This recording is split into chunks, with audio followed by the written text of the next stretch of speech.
अपनी एक वृंदावन का एक भक्त था,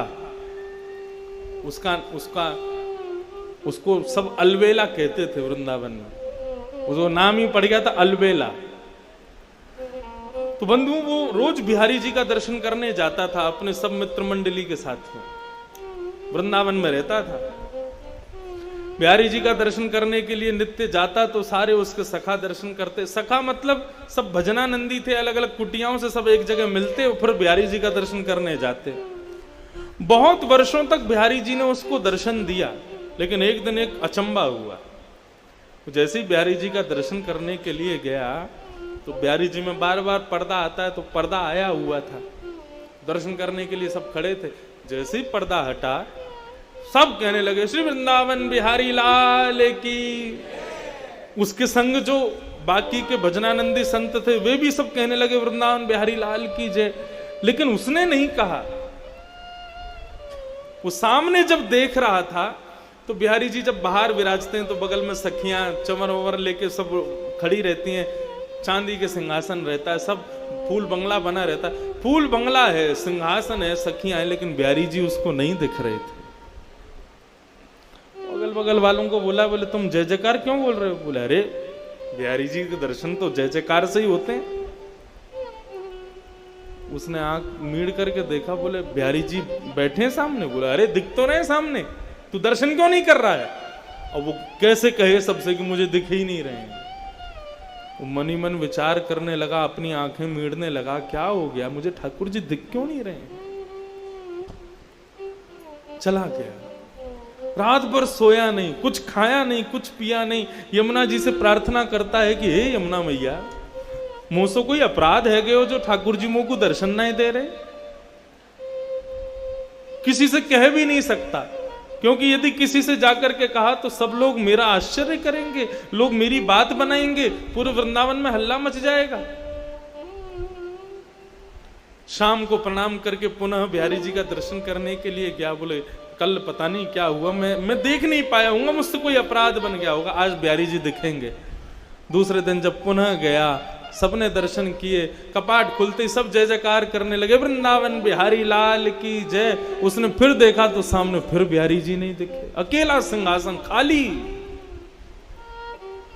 चिंता में पड़ गया, ब्लड प्रेशर हाई, पसीना पसीना हो गया। मुझसे क्या अपराध हो गया, बिहारी जी मुझे दिख क्यों नहीं रहे हैं?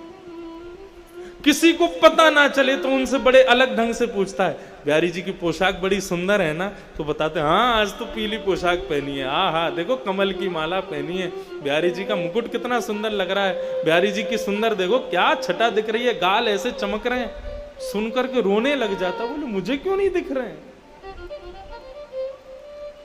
रात भर नहीं सोया, 2 दिन हो गए, ना सोया ना खाया ना पिया, कुछ नहीं, बस इसी चिंता में है कि बिहारी जी मुझे दर्शन क्यों नहीं दे रहे।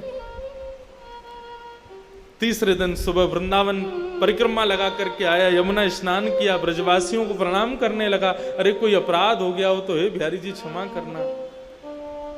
अपनी दोनों उंगलियों को मीड़ करके आज एक बार अपने ऊपर विश्वास करके तीसरा प्रयास करता है, आज यदि बिहारी जी दिख गए तो ठीक, नहीं तो प्राणों का त्याग कर दूंगा। जैसे ही मंदिर में प्रवेश किया, कपाट खुले, सबको बिहारी जी दिखे, उसको नहीं दिखे। तत्क्षण निकल गया। यमुना जल में अपने प्राणों का परित्याग करने का मन बना लिया। बोले जिस देह को बिहारी जी नहीं दिख रहे, उस देह को जीवित रख के क्या फायदा? जिस देह से, जिन कानों से कथा नहीं सुन सकते, जिन आंखों से दर्शन नहीं कर सकते, जिन नाक से ठाकुर जी के चरणों की सुंदर सुगंधी नहीं ले सकते, जिस जीभ से ठाकुर जी का प्रसाद नहीं पा सकते, जिन पैरों से प्रदक्षिणा नहीं कर सकते, उस देह का मतलब क्या है रहने का? निकल गया। बोले आज प्राणों का परित्याग कर दूंगा। यमुना के किनारे जाकर के बैठ गया। हे यमुने मैया कृपा करो, मुझसे कोई अपराध है गया?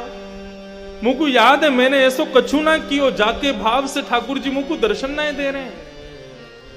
यदि मेरा कोई अपराध है, बिहारी जी मुझको दर्शन नहीं दे रहे हैं, तो या दर्शन ना देनो तो एक प्रकार से मेरा वध के समान है, मैं आज अपने प्राण त्याग दूंगा।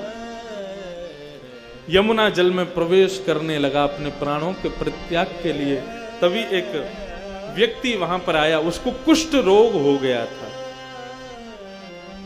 उसको एक रोग हो गया था, उसके पूरे शरीर पर, पूरे अंग पर, पूरे मुख पर दाने हो गए थे। उस व्यक्ति ने आकर कहा, अरे महाराज रुको, अपने प्राण मत त्यागो, यदि तुम चले गए तो मेरा बहुत बड़ा घाटा हो जाएगा। बोला तुम्हारा क्या घाटा होगा? बोले बाहर तो आओ, मेरी बात तो सुनो। वो बाहर आए, उन्होंने कहा क्या बात है, क्या कहना चाहते हो? बोले महाराज मेरे को एक त्वचा का रोग हो गया है। बोले अच्छा, तो इसका इलाज करवाओ, मुझसे क्यों पूछ रहे हो? बोले कि मैंने इलाज करवाया लेकिन मेरा ये दूर नहीं हुआ। मैं वृंदावन आकर के रहने लगा, तभी एक संत ने मुझसे कहा कि भैया यदि तुमको अपना कुष्ठ रोग दूर करना है तो मैंने स्वप्न में तुमको देखा था, और स्वप्न में बिहारी जी ने मुझे प्रेरणा दी कि यदि मेरा भक्त अलबेला इसको कह दे, इसकी गुहार मुझसे लगा दे कि हे बिहारी जी इसका कुष्ठ रोग ठीक कर दो, तो ये ठीक हो जाएगा। अलबेला बोला ये कौन सी विचित्र बात बता रहे हो, तुमको रोग हुआ और मैं बिहारी जी से कहूं कि इसका रोग दूर कर दे, और बिहारी जी तुम्हारा रोग दूर कर देंगे? जो मुझे दर्शन नहीं दे रहे वो मेरी बात से तुम्हारा रोग कैसे दूर कर देंगे? बोले आपका क्या लग जाएगा, आपको केवल इतना ही तो कहना है बिहारी जी इसको ठीक कर दो, मैं ठीक हो जाऊंगा तो सब ठीक हो जाएगा, आप फिर जो चाहो वो कर लेना, इतना कहना ही तो है। उसने कहा ठीक है, तुम्हारी बात मान जाए तो बढ़िया है, मुझे तो दर्शन हो नहीं रहे बिहारी जी के। हे बिहारी जी मेरे से तो कोई अपराध हो गया, मुझे तो दर्शन दे नहीं रहे हो, लेकिन इस भक्त का भाव है यदि मैं कह दूंगा तो ये ठीक हो जाएगा, इसलिए मैं प्रणाम करके कहना चाहता हूं इस भक्त का कुष्ठ रोग ठीक कर दो। जैसे उन्होंने कहा इसका कुष्ठ रोग ठीक कर दो, उसके अंग के सारे रोग दूर होने लगे, एक एक करके उसका समस्त जो जितना भी उसके अंग पर जो भी पीड़ा थी सब दूर हो गई। भक्त देख करके आश्चर्य करने लगा, मेरे को दर्शन नहीं दे रहे, 3 दिन से मुझे दर्शन जिनका नहीं हो रहा, वो मेरे एक बार कहने पर तुम्हारे रोग को दूर कर रहे हैं, मुझे समझ नहीं आ रहा ये हो क्या रहा है। इतने में सामने सांवरे सलोने श्री बिहारी जी महाराज प्रकट हो गए, प्रकट होकर के उसको दर्शन दे दिया। पहले तो दर्शन करके आनंदित हो गया, खूब रोया, बोले प्रभु मुझसे कोई अपराध हो गया जो मुझे दर्शन नहीं दिया, और ये सब क्या लीला है आपकी, मुझे एक बार बताओ, विस्तार से वर्णन करो, ये सब क्या हुआ है।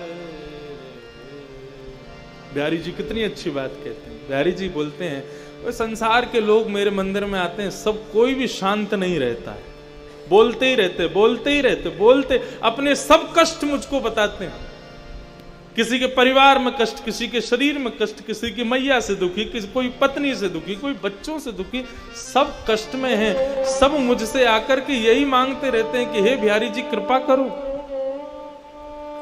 लेकिन आज तक तूने मुझसे आकर के कुछ नहीं कहा, तू सदा सर्वदा शांत रहा, तूने आज तक मुझसे कुछ नहीं मांगा, एक शब्द नहीं मांगा, तू जब भी मंदिर में आता है शांत भाव से खड़ा रहता है, मेरा दर्शन करके चला जाता है, कभी मुझसे कुछ मांगता नहीं। तू लोगों के मांगने से मेरे अंदर ऐसा भाव प्रकट हो गया, मैं केवल देना ही जानता हूं, उसके अलावा मेरे पास कुछ नहीं है।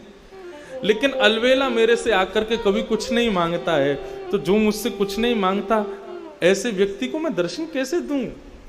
वो मुझसे कभी कुछ मांगता ही नहीं है, उसको दर्शन देने का तो मुझे अधिकार ही नहीं है, मुझे स्वयं पर एक ऋण जैसा लगता है तू कुछ मांगता नहीं है तो, क्योंकि संसार के लोग मांगते हैं, तू नहीं मांगता ना, इसलिए मुझे ऋण लगता है, ऐसा लगता है मुझ पर लोन चढ़ा दिया तूने, इसलिए उस ऋण से उऋण होना चाह रहा था मैं, इसलिए 3 दिन से भाग रहा था। ऋण मांगने वाले जब आते हैं तो ऋण देने वाला भाग जाता है, ऐसे ही तू रोज आता था तो मैं रोज चला जाता था कि इसका ऋण मुझ पर चढ़ा है, मैं कैसे दूर करूं उस ऋण को। लेकिन आज मैंने एक लीला करवाई, तू 3 दिन से रो रहा था मुझे दर्शन दो दर्शन दो, मैंने कि पहले तेरा ऋण चुकता होगा तभी तुझको दर्शन दूंगा। तो मैंने ऐसी योजना बनाई कि तेरे द्वारा कुछ तो मांगा जाए, तो इस कुष्ठ रोगी का कुष्ठ रोग दूर करने का भाव तूने मुझसे मांगा, तेरा ऋण उतर गया, मैंने तुझको दर्शन दे दिया। इसका मतलब दो भाव में हैं। इसका मतलब ये मत समझना कि बिहारी जी से तो हम कुछ मांगेंगे नहीं तो बिहारी जी अदृश्य हो जाएंगे, नहीं। अरे विचार करो, बिहारी जी के सामने जाकर के केवल शांत रहोगे, कुछ कहोगे नहीं, केवल बिहारी जी का दर्शन करोगे, अपने मनोभाव कुछ नहीं व्यक्त करोगे। शांत व्यक्ति ठाकुर जी को अति प्रिय है।